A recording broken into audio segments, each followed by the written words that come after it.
we shifted to the systematic biology वाला part. Yes or no, फिजा?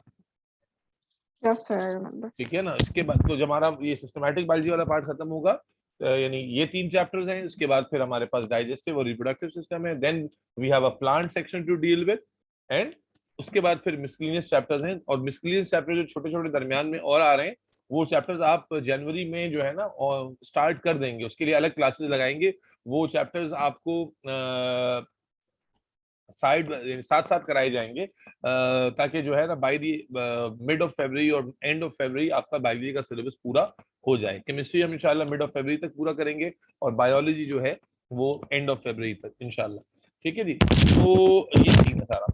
अब coordination and response से पहले जो चैप्टर्स आप पढ़ चुके हैं सिस्टम में, मैंने बताया वो आपने थर्मोरेगुलेटरी सिस्टम पढ़ा था, आपने रेस्पिरेटरी सिस्टम पढ़ लिया, और रेस्पिरेशन काफी डिटेल में पढ़ा है हमने, बिकॉज रेस्पिरेशन को ओवरऑल आप जो है ना वो उतना वैल्यू नहीं कर रहे होते, और एग्जाम में आपको चैलेंजिंग साबित हो जाता है, क्योंकि इसमें रेस्पिरेशन का पार्ट अलग था, नोट्स और पास पेपर में मैंने इसी तरह किया हुआ है, ब्रीदिंग का पार्ट अलग था, और उसके बाद सिगरेट स्मोकिंग का पार्ट अलग था, और हमने अलग अलग शुक्र है हर एक पार्ट को अलग से डिटेल में डिस्कस किया. अब आ जाए कोऑर्डिनेशन रिस्पांस पे. तो जैसा कि मैंने कहा इस चैप्टर में इस टॉपिक के अंदर 3 सब चैप्टर्स हैं या यूनिट्स हैं, सब टॉपिक्स हैं, जो नर्वस सिस्टम, एंडोक्राइन सिस्टम और ऑप्टिक सिस्टम है. एंड पहले हमने नर्वस सिस्टम से बात शुरू करनी है, फिर ऑब्वियसली एंडोक्राइन सिस्टम पे जाना है, फिर ऑप्टिक सिस्टम पे जाना है. ठीक है जी. स्कूल में सबने पढ़ा हुआ है ये तीनों चैप्टर्स? जी सर. Yes sir. बासिम आपने भी पढ़ा हुआ है, और आयशा आपने भी अपने पुराने स्कूल में पढ़ा हुआ है. माशाल्लाह सारे पढ़े लिखे जी बच्चे जी हैं. पहले पढ़ा हुआ है. तो ये कैसा था ये चैप्टर? आसान था, मुश्किल था, चैलेंजिंग था, क्या था? और अभी मिड टर्म में कैसा आया चैप्टर?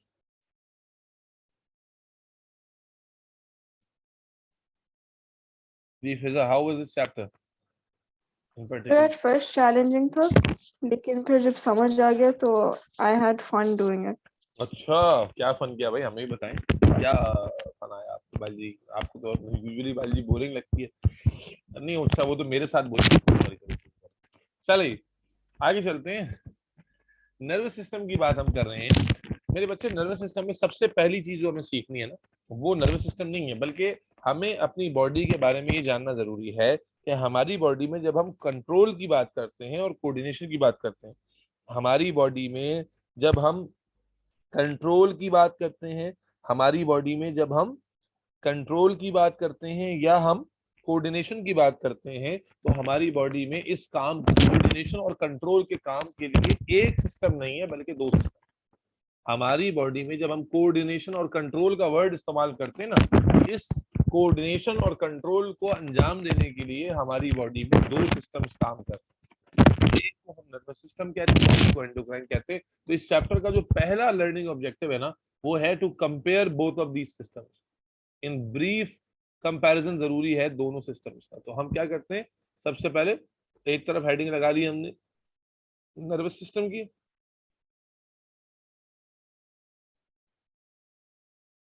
और एक तरफ हमने हेडिंग लगा ली एंडोक्राइन. फिजा आप लास्ट क्लास में नहीं थी ना बायोलॉजी वाली, और आपने लंग कैंसर वगैरह ये नहीं पढ़ा था हमारे साथ? सर मैंने पढ़ा था, मैं केम क्लास में नहीं थी, मैं बायो में आ गई थी.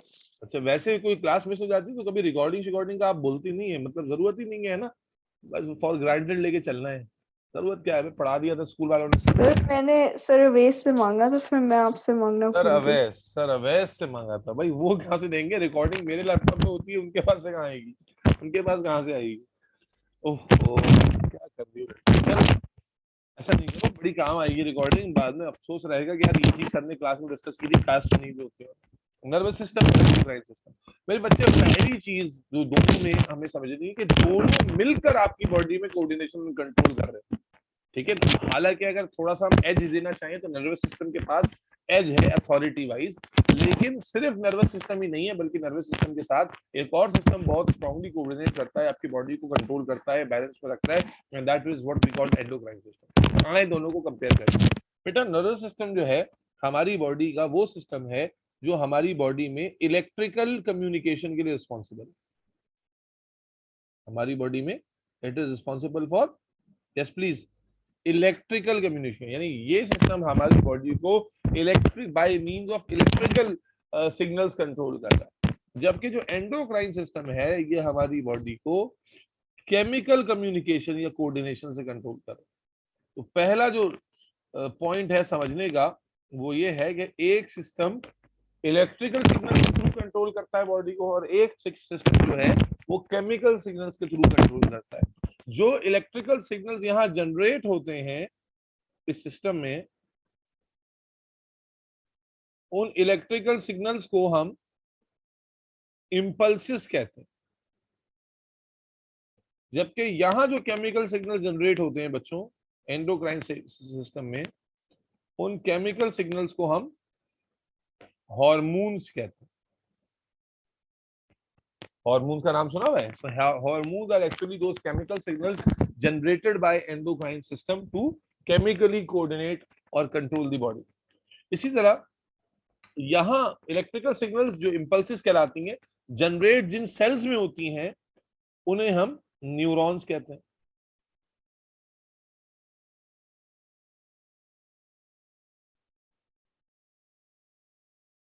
जबकि यहां पर जो इलेक्ट्रिकल केमिकल सिग्नल हार्मोन हैं, ये जनरेट कहां होते हैं? ये जनरेट होते हैं एंडोक्राइन ग्लैंड।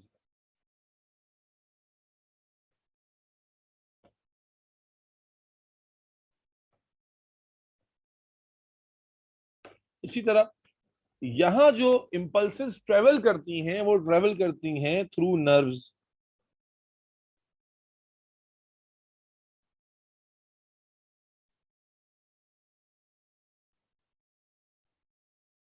जबकि यहां जो इंपल्सेस ट्रेवल करती हैं, सॉरी हार्मोन्स ट्रेवल करते हैं,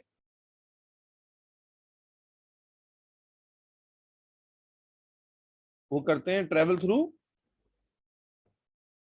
ब्लड। यानी इलेक्ट्रिकल सिग्नल को एक जगह से दूसरी जगह जाने के लिए नर्व्स कंडक्शन पाथवे है इनका, जबकि जो हार्मोन्स होते हैं ये ब्लड को एज अ पाथवे इस्तेमाल करते हैं एक जगह से दूसरी जगह जाने के लिए। फिर जो इलेक्ट्रिकल कम्युनिकेशन है नर्वस सिस्टम की, ये it is fast but short acting. ये जो कम्युनिकेशन हमारी बॉडी में हो रही है इलेक्ट्रिकल, ये बहुत तेज है, लेकिन इसका जो एक्शन होता है वो शॉर्ट टर्म होता है, थोड़ी देर के लिए होता है।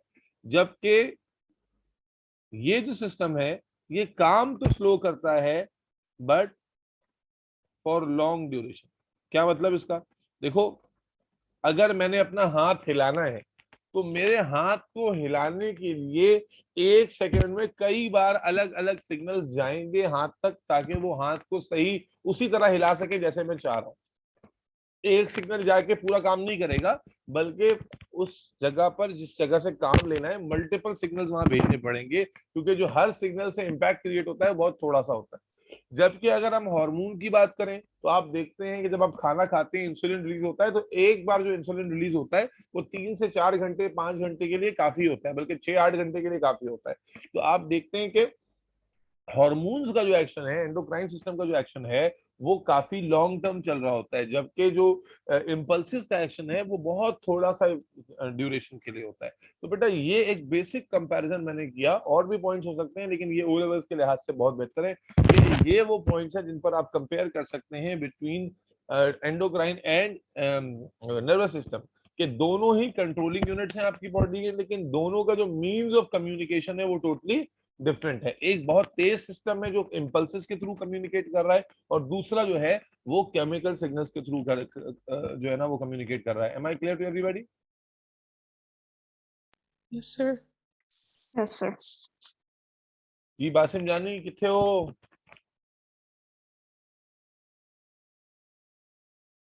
बासिम कहाँ चले गए? बासिम, ये देखो, अब फिर बोलोगे कि मैं जो है ना गुस्सा क्यों करता हूँ। बासिम किधर हो भाई? कोई जवाब नहीं आ रहा। जी आयशा, आप हैं क्लास में मौजूद? क्या आप भी कहीं अपना टाइम पास करने गई नहीं, हैं? नहीं,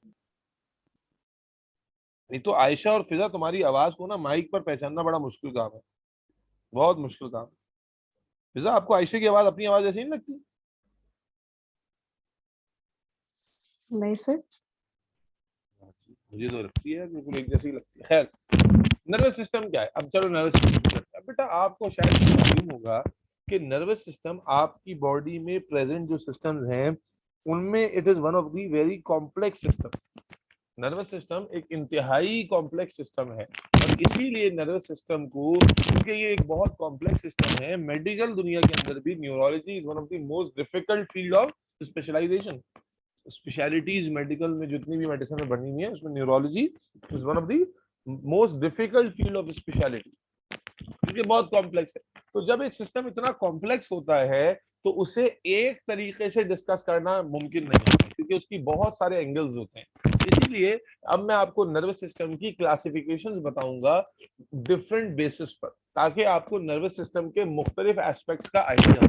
because it is very complicated, तो हम जो क्लासिफिकेशन कर रहे हैं ये डिफरेंट बेसिस पे होंगे, बहुत सिंपल सिंपल है। तो पहली चीज जो अब हम आगे पढ़ने जा रहे हैं वो है क्लासिफिकेशन ऑफ नर्वस सिस्टम। हमने ये तो सीख लिया कि नर्वस सिस्टम जो है हमारी बॉडी में इलेक्ट्रिकल कम्युनिकेशन के लिए रिस्पॉन्सिबल है।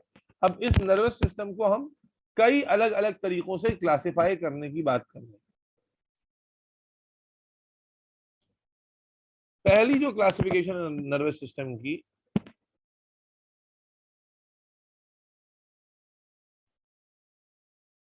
उसे मैं कह देता हूं फंक्शनल क्लासिफिकेशन, जो शायद आपने सबने पढ़ी हुई है। कोई सवाल आए तो पूछ सकते हैं भाई, क्लास को बिल्कुल ना वो यूनिवर्सिटी वाला लेक्चर नहीं बनाना है।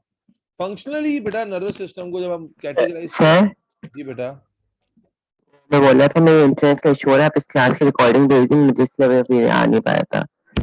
क्लास साहब ने बुलाया था ना इसलिए। अच्छा, मुझे क्लास के बाद जो है मुझे मैसेज कर देना, मैं भेज दूंगा। जितनी क्लास ले सकते हो उतने तो लो, क्योंकि नर्वस सिस्टम शुरू कर। फंक्शनल क्लासिफिकेशन की बात हो रही है। फंक्शनली नर्वस सिस्टम को जब हम क्लासिफाई करते हैं ना मेरे बच्चों, बड़ी कमाल की डिस्कशन है। इंटरेस्ट लोगे तो मजा आएगा। तो इसमें दो पार्ट है बेटा, एक हमारा कहलाता है सोमैटिक नर्वस सिस्टम। ऐसा ही है फिजा, मैं सही पढ़ा रहा हूँ ना बेटा? मुझे तुमने रेटिंग देते रहनी है बेटा, तुम हमारे लिए जो है ना वो हो, ज्यूरी मेंबर हो, जज हो हमारे लिए। ऑटोनॉमिक नर्वस सिस्टम, मास समझ में तो नहीं आ रहा ना बेटा कुछ भी? Sir I've never studied in this depth, मगर कोशिश करूंगा समझ आने का। इन डेप्थ क्या भाई, मैंने अभी तो शुरू ही किया है, क्या डेप्थ बता दी। ये सर तुम्हें I'm sorry, मैंने ये नहीं पढ़ा, I haven't studied this, ठीक है? ये कंपैरिजन समझ में आया तुम्हें? तो yes sir, clear तो बेटा comparison। आपके दिमाग की बात हो रही है। अब पता नहीं आपके पास है या मिसिंग मेरे पास, इस पर बड़ा एक क्वेश्चन मार्क है, लेकिन आप समझ लीजिए अगर होता तो ये तो बातें आपको समझ में आती। ठीक है, समझिएगा बेटा। फंक्शनली हम नर्वस सिस्टम को क्लासिफाई करते हैं इनटू टू टाइप्स, सोमैटिक और ऑटोनॉमिक। बेटा सोमैटिक नर्वस सिस्टम दिमाग का वो हिस्सा है जो आपके कंट्रोल में है, वॉलेंट्री है। और मजे की बात क्या है कि अगर ओवरऑल हम देखे जाए तो 5% से भी कम हिस्सा है दिमाग का जो आप कंट्रोल कर सकते हैं। 5% से भी कम हिस्सा है दिमाग का जो आप कंट्रोल कर सकते हैं। अगर आप गौर करें ना कभी बैठ के अकेले में, तो आपको नजर आएगा कि आप अपनी जो चीजें आपकी चल रही हैं, जो बॉडी का बिहेवियर है, उसमें से लेस देन 5% चीजें आप कंट्रोल कर सकते हैं। और वो लेस देन 5 में भी मेजोरिटी है लोकोमोशन, आपका हिलना डुलना मूव करना, यही चीजें हैं जो आप खुद विल से कर सकते हैं। आपके ब्रेन का सबसे बड़ा हिस्सा, कितना अल्लाह ने एहसान किया, सोचो भाई माज, कि थोड़ा सा काम हमें करना है वो तो हमसे होता नहीं है ना? और आपकी ब्रेन का ज्यादातर हिस्सा जो फंक्शनैलिटी के एतबार से आपके कंट्रोल में नहीं है, खुद ब खुद ही होते हैं फंक्शंस, खुद ब खुद ही होते हैं फंक्शंस। ठीक है ना? तो 95% हिस्सा जो है ना आपके ब्रेन का फंक्शनैलिटी में वो ऑटोनॉमिक है, खुद ब खुद होता है। देखो ना, आप ना अपनी किसी सेल की एक्टिविटी को कंट्रोल कर सकते हैं, ना जीन के एक्सप्रेशन को कंट्रोल कर सकते हैं, ना कौन सा प्रोटीन बन रहा है कौन सा प्रोटीन नहीं बन रहा, वेस्ट की फिल्ट्रेशन, हार्ट की मूवमेंट, ब्लड का फ्लो, कुछ भी कंट्रोल नहीं कर सकते। कर सकते हो क्या? अपनी ब्रीदिंग को कंट्रोल नहीं कर सकते। बात समझ में आ रही है? आप अपनी बॉडी की मेजॉरिटी चीजें खुद कंट्रोल, बोलो भाई तुम लोग यार बिल्कुल निकम्मे बच्चे हो, खुदा की कसम बायोलॉजी की क्लास का बेड़ा गर्क कर दो। बोलो भाई, कंट्रोल कर सकते हो क्या? हेलो जी सर, इंटरनेट का मसला हो रहा है। मेरी आवाज नहीं आ रही आप लोगों को बच्चों? कट क्या आ रही है बस। मैंने कहा ये बात समझ में आती है कि आप अपनी बॉडी के मेजॉरिटी ऑफ द फंक्शंस को कंट्रोल खुद कर ही नहीं सकते। Is that clear? जरा गौर करो ना अपने ऊपर तो तुम्हें नजर आना शुरू हो जाएगा कि मैक्सिमम चीजें आपके विल पावर में है ही नहीं। चाहे आप ब्लड फ्लो की बात करें, मेटाबॉलिज्म की बात करें, डाइजेशन की बात करें, है जी, आप हार्मोनल प्रोडक्शंस की बात करें, आप अपने जो है ना एनर्जी प्रोडक्शन की बात करें, फिल्ट्रेशन ऑफ ब्लड की बात करें, आप अपनी इंटेलिजेंस की बात करें, आप अपने आईक्यू की बात करें, आप लर्निंग की बात करें, आप कोशिश कर सकते हैं, कंट्रोल में नहीं है आपके। समझ में आ रही है? आप अपनी breathing, blood flow, heart rate, कोई चीज भी आपके कंट्रोल में नहीं है। आपकी ब्रेन का मेजॉरिटी पार्ट, आपके सेल के अंदर होने वाले सैकड़ों रिएक्शन आपके कंट्रोल में नहीं है।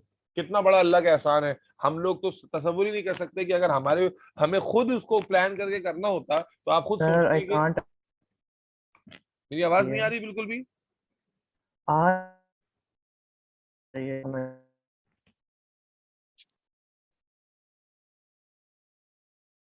Okay, tell me, is my voice better now? Yes sir, अभी के लिए। Is it better? I have shifted to another connection, switch to Yes, another sir, it connection. is better. Yes sir better. तो मैं क्या बता रहा था कि आप अपनी बॉडी पर गौर करेंगे तो आप अपनी बॉडी की मैक्सिमम चीजों को कंट्रोल नहीं कर सकते हो।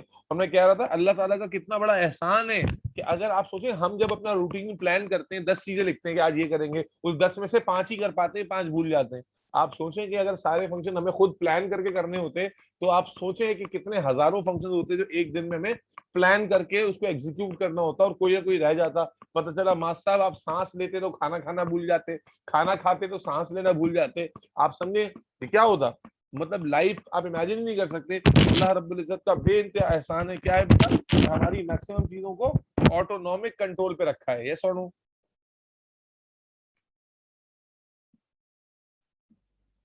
Is this clear? Yes sir. Yes, Yes, sir. sir. मेरे बच्चे, अब हमारा जो ऑटोनॉमिक नर्वस सिस्टम है ना, उस ऑटोनॉमिक नर्वस सिस्टम में भी 2 डिविजन है। एक को हम कहते हैं, अगेन इसका नाम आपके सिलेबस में आसान वाला है तो मैं वही लिख देता हूँ। एक को हम कहते हैं फाइट और फ्लाइट मैकेनिज्म, स्कूल में पढ़ा होगा सबने। और दूसरे को हम कहते हैं रेस्ट एंड डाइजेस्ट मैकेनिज्म। यानी हमारी जो बॉडी का ऑटोनॉमिक पार्ट है, ब्रेन का ऑटोनॉमिक पार्ट है, नर्वस सिस्टम का ऑटोनॉमिक पार्ट है, वो 2 फैशंस में काम करता है। एक फैशन क्या है? फाइट और फ्लाइट। कि जब ये वाला part of nervous system activate हुआ होता है ना, तो ये हर उस चीज को ट्रिगर करता है, स्टिमुलेट करता है, बढ़ाता है, जो फाइट और फ्लाइट मैकेनिज्म के लिए चाहिए होती है। फाइट और फ्लाइट का मतलब ये नहीं कि लड़ते हुए, कोई भी ऐसा काम जो कि हाई एक्टिविटी इन्वॉल्व करता हो, उस वक्त आपके ब्रेन का, आपके नर्वस सिस्टम का फाइट और फ्लाइट पार्ट एक्टिवेट हो जाता है। और फाइट और फ्लाइट पार्ट जब एक्टिवेट होता है तो ये आपके बॉडी में एड्रेनलिन को रिलीज करवाता है। और एड्रेनलिन का रिलीज क्या करता है? आपके हार्ट रेट को बढ़ा देता है, आपके मेटाबॉलिक रेट को बढ़ा देता है, आपके ब्लड सप्लाई टू मसल्स को बढ़ा देता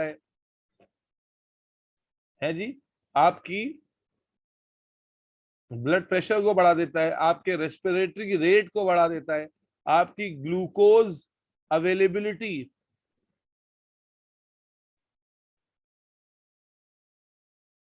इन ब्लड को बढ़ा देता है। गर्ज ये कि जब फाइट और फ्लाइट सिस्टम एक्टिवेट होता है तो हर चीज को बढ़ा देता है, हर चीज को बढ़ा देता है, मां सिवाय 2 चीजों की, एक्सेप्ट 2 थिंग्स। नंबर 1 जो डिक्रीज होती हैं जब फाइट और फ्लाइट सिस्टम एक्टिवेट होता है, तो ऑलमोस्ट हर चीज बढ़ती है सिवाय 2 चीजों के। और वो 2 चीजें कौन सी हैं? आपके डाइजेस्टिव फंक्शंस कम हो जाते हैं, स्लो हो जाते हैं, और आपके रीनल फंक्शंस भी स्लो हो जाते हैं। कभी देखा है कि जब आपको लड़ना हो, मारना हो, कुत्ता पीछे लगा हो, भागना हो, तो उस वक्त आपको ना भूख का ख्याल आएगा ना वॉशरूम जाने का ख्याल आएगा, क्योंकि उस वक्त आपकी जो किडनी की ब्लड सप्लाई होती है, आपकी जो इंटेस्टाइन और डाइजेस्टिव ट्रैक की जो ब्लड सप्लाई होती है, वो बिल्कुल डाइवर्ट हो जाती है। किस तरफ? आपके ब्रेन की तरफ, आपके मसल्स की तरफ। इसीलिए जब आप भाग रहे होते हैं, दौड़ रहे होते हैं, कोई इंटेंस एक्टिविटी कर रहे होते हैं, उस दौरान आपकी डाइजेस्टिव सिस्टम और आपके रीनल फंक्शंस का जो ब्लड सप्लाई होती है बिल्कुल कम हो जाती है, जिसकी वजह से उनके फंक्शंस बहुत ज्यादा लो हो जाते हैं और ये सारी चीज डेविएट कर जाती है बाकी चीजों की तरफ। Am I clear? Yes, sir. जबकि जब बेटा आपका rest and digest system activate होता है माज बासिम, तो ये क्या करता है, ये सारी चीजों को वापस नॉर्मल पे लेकर आता है। क्या करता है, हार्ट रेट को डिक्रीज करेगा, ब्लड सप्लाई को डिक्रीज करेगा, मेटाबॉलिक रेट को डिक्रीज करेगा, रेस्पिरेटरी रेट को डिक्रीज करेगा, ग्लूकोज अवेलेबिलिटी को कम करेगा, हर चीज को कम करेगा, मां सिवाय दो के, दो चीजों को बढ़ा देगा। किसको जी फजा, जो हमारे डाइजेस्टिव फंक्शंस हैं ये भी तेज हो जाएंगे, और जो हमारे रीनल फंक्शंस हैं ये भी तेज हो जाएंगे। और इसका सबूत क्या है माज बासिम आयशा, सबूत ये है कि जब आप रात को सो रहे होते हैं, क्या ख्याल है कौन सा सिस्टम एक्टिवेट हुआ होगा, फाइट और फ्लाइट या rest and digest? Rest and digest. Rest and digest. तो जब रेस्ट एंड डाइजेस्ट सिस्टम रात भर एक्टिवेट रहेगा फिजा, तो इसका मतलब है मसल्स को ब्लड सप्लाई कम रहेगी, हार्ट रेट, ब्रीदिंग रेट सब नॉर्मल रहेगा, लोअर साइड पे रहेगा, और सारी ब्लड कहाँ जा रही होगी, डाइजेस्टिव ट्रैक और रीनल ट्रैक में, जिसकी वजह से किडनी के फंक्शंस और डाइजेस्टिव ट्रैक के फंक्शंस बहुत अच्छे से होंगे। इसीलिए आप जब सुबह उठते हैं तो आपके रीनल फंक्शंस के रिजल्ट में ब्लैडर आपका यूरिन से भरा हुआ होता है, आपका जो लार्ज इंटेस्टाइन और रेक्टम होता है ये स्टूल और फीसेस से भरा होता है, और यूजुअली हर बंदा सुबह उठने के बाद वॉशरूम जाता है और उस वेस्ट को बाहर निकालता है। ये एक सबूत है इस बात का कि रात भर ठीक ठाक काम हुआ है। यस और no? Yes, sir. Yes sir. Ayesha Naveed, आपको बोलने से परहेज है क्या? मेरे गले में दर्द हो रहा है फिर भी मैं बोल रहा हूँ। आयशा को माँ और इसके अलावा मुझे आवाज नहीं आ रही, फिजा के अलावा। बासिम का इंटरनेट का मसला है, आयशा आपका क्या मसला है भाई? सर कोई मसला नहीं। मसला नहीं है तो बेटा यू हैव टू, आपको पता है कि आपका ये वाला टीचर आपको ऐसे नहीं छोड़ सकता। मुझे मेंटली इरिटेशन, मेरा मेंटली ना फाइट और फ्लाइट सिस्टम एक्टिवेट हो जाता है। ठीक है, खुदा की बदली ऐसा क्यों जुल्म करते हो तुम? कितनी दफा बताऊं मैं, हर क्लास में यही बात करता हूँ। अभी बायोलॉजी में बच्चे कम हो तो उसमें तो और अच्छा से इंटरेक्शन करो भाई। तो भाई मैंने क्या बताया कि हमारी नर्वस सिस्टम की अगर हम फंक्शनल क्लासिफिकेशन करते हैं तो उसमें सोमैटिक पार्ट है और ऑटोनॉमिक पार्ट है। मेजॉरिटी ऑटोनॉमिक पार्ट की, जिसके दो फैशन हैं, फाइट और फ्लाइट जो हर चीज को बढ़ाते हैं इन जनरल, सिवाय डाइजेस्टिव फंक्शंस और रेस्पिरेटरी सॉरी रीनल फंक्शंस के, और रेस्ट एंड डाइजेस्ट हर चीज को कम करते हैं सिवाय डाइजेस्टिव और रीनल फंक्शंस के। Is that clear? Any questions in this point? No sir. No, sir. बेटा बच्चा, अगली क्लासिफिकेशन मास कौन सी है? अगली क्लासिफिकेशन, ये तो फंक्शनल हो गई थी, अब अगली क्लासिफिकेशन है स्ट्रक्चरल बेसिस पर। कि हमने ये मंजन तो भेज दिया कि नर्वस सिस्टम पूरी बॉडी में फैला हुआ है। अब पूरे नर्वस सिस्टम को अगर हम स्ट्रक्चरली क्लासिफाई करें कि नर्वस सिस्टम में स्ट्रक्चर कौन कौन से हैं, तो बेटा बच्चा नर्वस सिस्टम के दो पार्ट बन जाते हैं। एक कहलाता है सेंट्रल नर्वस सिस्टम,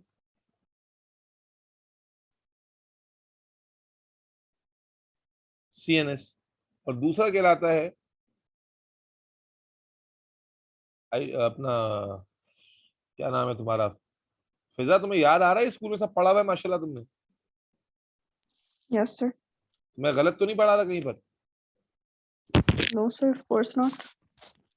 हमारी बॉडी के नर्वस सिस्टम में जो है, अगर उसको हम स्ट्रक्चरली, यानी हमने ये तो समझ लिया कि फंक्शनैलिटी के हिसाब से दो पोर्शन है, लेकिन स्ट्रक्चर बेसिस पर के नर्वस सिस्टम में स्ट्रक्चर कौन कौन से हैं? मेरे बच्चे, नर्वस सिस्टम के स्ट्रक्चर्स को हम दो चीजों में कैटेगराइज करते हैं, सेंट्रल और peripheral nervous system. Central nervous system कौन सा पार्ट है? नर्वस सिस्टम के वो स्ट्रक्चर जो तुम्हारी बॉडी के सेंट्रल एक्सिस पर है।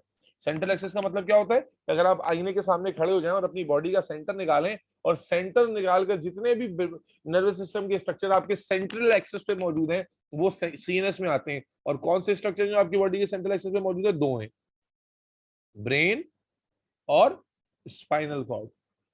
ब्रेन और स्पाइनल कॉर्ड आपके सेंट्रल नर्वस सिस्टम में जो आपके स्ट्रक्चर्स आपके सेंट्रल एक्सिस पे मौजूद हैं, वो दो तरह के स्ट्रक्चर्स हैं, ब्रेन और स्पाइनल कॉर्ड। इसका मतलब है सीएनएस जो है only comprised of brain and spinal cord, whereas जो पेरिफेरल नर्वस सिस्टम है वो है जो सेंट्रल एक्सिस पर नहीं है। वो नर्वस सिस्टम का पार्ट जो सेंट्रल एक्सिस पर नहीं है, सेंट्रल एक्सिस से हटकर है, उसे हम कहते हैं पेरिफेरल नर्वस सिस्टम। और इसमें आ जाती है बेटा ब्रेन से निकलने वाली नर्व्स, जिनको हम कहते हैं क्रेनियल नर्व्स, और स्पाइनल कॉर्ड से निकलने वाली नर्व्स, जिनको हम कहते हैं स्पाइनल नर्व्स। दोबारा सुनना, मैंने क्या कहा? स्ट्रक्चर के हिसाब से अगर आप पूरे नर्वस सिस्टम को कैटेगराइज करें तो स्ट्रक्चरली उसमें दो टाइप्स हैं, सीएनएस यानी कि सेंट्रल नर्वस सिस्टम, यानी नर्वस सिस्टम के वो स्ट्रक्चर जो आपकी बॉडी के सेंट्रल एक्सिस में मौजूद है, और पेरिफेरल नर्वस सिस्टम यानी आपकी बॉडी के वो स्ट्रक्चर्स जो आपके पेरिफेरी में यानी सेंट्रल एक्सिस से हट के मौजूद हैं। तो सेंट्रल एक्सिस पे जो स्ट्रक्चर है वो ब्रेन और स्पाइनल कॉर्ड है, और उनसे निकलने वाली नर्व जो हैं वो जो ब्रेन से निकलने वाली क्रेनियल नर्व्स और जो स्पाइनल कॉर्ड से निकलने वाली स्पाइनल नर्व, ये पेरिफेरल नर्व सिस्टम का हिस्सा है जो कि पूरी बॉडी में फैल रही होती है। Is that clear? Yes, sir. Yes, sir. तीसरी क्लासिफिकेशन जो हम पढ़ने जा रहे हैं वो है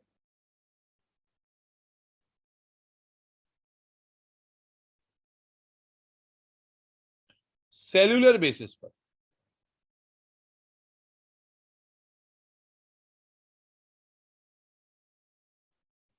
क्या मतलब सेल्यूलर बेसिस पे? कि भाई हमने तो ये समझ लिया कि भाई नर्वस सिस्टम में ये स्ट्रक्चर्स हैं, ये फंक्शनैलिटी है। अगर हम सेल टाइप की बात करें कि नर्वस सिस्टम को बनाने में कितने तरह के सेल्स पार्टिसिपेट करते हैं, तो वो कहलाएगी सेल्यूलर बेसिस। और बेटा बच्चा सेल्यूलर बेसिस में क्या ख्याल है फिजा, कितने टाइप के सेल होते हैं नर्वस सिस्टम में? Sir, 3. कौन कौन से? Sir, sensory neuron, इन्ना motor लिल्लाहि neuron व relay. इन्ना इलैहि राजिऊन। इन्ना लिल्लाहि। बेटा नर्वस सिस्टम को बनाने में दो तरह के सेल्स पार्टिसिपेट करते हैं, एक को आप न्यूरॉन्स कहते हैं और दूसरे को आप ग्लायल सेल्स कहते हैं। पूरा का पूरा नर्वस सिस्टम, चाहे वो ब्रेन हो या स्पाइनल कॉर्ड हो या नर्व्स हो, या तो सेलुलरली वो न्यूरॉन है या वो ग्लायल सेल्स है। अब सवाल ये कि न्यूरॉन तो हमने सुन रखा है, ये ग्लायल सेल्स कहां से आते हैं? ये तो फिजा आपने क्या कहना है सर, ये तो मैंने पहले नहीं सुना, यस और नो? जी सर, पहले नहीं सुना। अच्छा, मजे की बात क्या है, अभी जब मैं इसके बारे में तुम्हें फैक्ट बताऊंगा तुम बोलोगे यार हाउ इज इट पॉसिबल कि हमें ये पहले नहीं बताया जा रहा। न्यूरोग्लायल सेल्स, पूरा का पूरा नर्वस सिस्टम दो ही तरह के सेल्स पे कंसिस्ट करता है, न्यूरॉन और न्यूरोग्लायल सेल्स या ग्लायल सेल्स सिंपली। और मजे की बात पता है क्या, जो मैं बता रहा था कि इनका जो रेशो होता है ना वो 1:10 होता है। 1:10 का मतलब कि न्यूरोग्लायल सेल्स न्यूरॉन्स के मुकाबले में नंबर में 10 गुना ज्यादा होते हैं। अगर 1 बिलियन न्यूरॉन्स है तो 10 बिलियन जो है ना हमारे ग्लायल सेल्स है, यानी क्वांटिटी में 10 गुना ज्यादा। फिर भी आपने नाम नहीं सुना आज तक, कितने अफसोस की बात है। फिजा तुम डुबकी लगा के कहीं छलांग लगा के खुदकुशी कर लो कि 10 गुना ज्यादा है क्वांटिटी में, लेकिन तुम्हें नाम का पता कोई नहीं। क्या जस्टिफिकेशन देंगी फिजा आप इस बारे में? कोई जस्टिफिकेशन नहीं है। क्यों भाई, शर्मिंदगी हो रही है, गैरत आ रही है? जी जी वाज। बुक में तो नहीं है ना ये न्यूरोलॉजिकल सेल। मैं अभी बताता हूँ कि अभी जब मैं इसके अंदर से एक नाम निकालूंगा ना तो आप बोलेंगे हाँ सर ये तो है, ये तो है। बिल्कुल ये वर्ड ग्लायल सेल्स का मौजूद नहीं है और इस वजह से आपको शायद लेकिन फिर वही बात है ना, जब सवाल मैंने ये तो नहीं पूछा था कि बुक के हिसाब से सेल्यूलर क्लासिफिकेशन क्या है। पूरे का जब नर्वस सिस्टम का हम आइडिया ले रहे हैं तो हमें सही बात का पता होना चाहिए कि पूरे के पूरे नर्वस सिस्टम में दो वेराइटी के सेल्स हैं, जो दो अलग टाइप के टिश्यू है। एक न्यूरोनल टिश्यू है जिसके ऊपर बहुत बात होती है, लेकिन एक उससे 10 गुना ज्यादा नंबर में है जिसको हम ग्लायल सेल कहते हैं। और ग्लायल सेल में से एक ग्लायल सेल आपके सिलेबस में शामिल है और वो मैं आगे जाके बताऊंगा भी, और आप भी सेकंड करेंगे हाँ सर ये तो पता था मैं, लेकिन उस वक्त आपने गौर नहीं किया कि अच्छा ये तो अलग टाइप का सेल है। बहरहाल चलो, तो अब सवाल ये है कि ग्लायल सेल्स क्यों नहीं पता था आपको, उसका रीजन भी मैं आपको बताता हूँ। इसलिए कि मेरे बच्चे ग्लायल सेल्स का जो पूरा का पूरा ग्रुप है ना, दे आर देयर। देखो जब कोई सेलिब्रिटी होता है जो कि एक आम आदमी से जो कि ज्यादा अहम तस्वुर किया जाता है, तो आप देखते हैं कि एक सेलिब्रिटी के हिफाजत के लिए 10-10 जो है ना सिक्योरिटी गार्ड होते हैं। अब प्राइम मिनिस्टर है तो उसके लिए उसी तरह का प्रोटोकॉल होता है। तो न्यूरॉन आप जानते हैं आपकी बॉडी का एक बहुत ही कीमती सेल है। आपकी बॉडी का न्यूरॉन एक बहुत कीमती सेल है और इसकी कीमतीपन का अंदाजा आप इस बात से लगा सकते हैं, जो मैं शायद आपकी क्लास में पहली दफा बता रहा हूँ कि न्यूरॉन में एक मसला है। वो मसला क्या है कि इतना स्पेशल है, लेकिन न्यूरॉन वंस डैमेज हो जाए तो वो रिपेयर नहीं हो सकता। तो न्यूरॉन इस लिहाज से बहुत ही स्पेशल है। भाई लिवर है, स्किन है, मसल है, डैमेज हो जाए रिपेयर हो जाता है।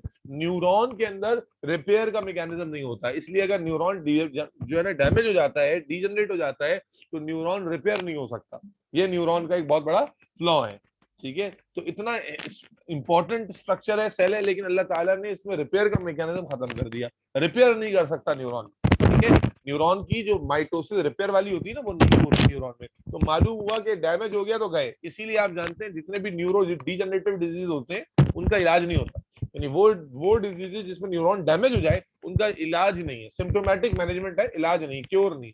क्योंकि न्यूरॉन रीजनरेट नहीं होता। और साइंटिफिकली हम 3D प्रिंटिंग के जरिए और बहुत सारी जरिए से हम न्यूरॉन को रीजनरेट करने पर काम कर रहे हैं ताकि हम न्यूरो डीजनरेटिव डिजीज को क्योर कर सकें। खैर, तो क्यों के न्यूरॉन इतना इंपॉर्टेंट सेल है? तो मेरे बच्चे, अल्लाह ताला ने एक एक न्यूरॉन के सराउंडिंग में 10-10 ग्लायल सेल्स रखे हैं जिनका काम क्या है, यहीं पर क्लोज कर दूं काम समझा के, इनका काम क्या है? प्रोटेक्शन, नरिशमेंट,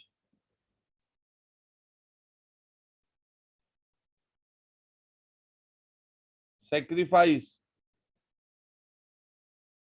यानी इन जनरल आप समझें कि न्यूरॉन की ये बॉडी गार्ड है। हर तरह की न्यूरॉन की जो जरूरत है, न्यूरॉन की प्रोटेक्शन हो, न्यूरॉन की डाइट हो, न्यूरॉन अगर खतरे में है तो अपने आप को कुर्बान कर देना, ये इसकी क्या है? इसका प्रोटोकॉल है, इसकी सेफ्टी गार्ड्स हैं, इसके बॉडी गार्ड्स हैं जो न्यूरॉन की हिफाजत अलग अलग लेवल तक। हिफाजत एक तरह की नहीं होती, हिफाजत में मुख्तलिफ चीजें आ सकती हैं। सपोर्ट, ठीक है, enhancing the function, supporting the function, या कुशनिंग दी न्यूरॉन। ये तमाम चीजें जो सपोर्टिव रोल में आएंगी ना, वो सारी की सारी ग्लायल सेल्स कर रहे होते हैं। तो ग्लायल सेल को 10 गुना इसीलिए ज्यादा रखा है ताकि जो इतने इंपॉर्टेंट कीमती सेल्स हैं इनकी प्रॉपर हिफाजत हो सके और इनके डैमेज होने के चांसेस कम से कम हो। Am I clear? Yes, sir. फिर Yes, sir. आपने क्यों बात नहीं Yes, की थी? sir. आपने बात इसलिए नहीं की है कि जब भी आप नर्वस सिस्टम की बात करते हैं, अव्वल तो ओ लेवल में अभी शुरू ही किया तुमने, इससे पहले तो पढ़ा ही कुछ नहीं था, तो ये बहुत बेसिक लेवल है।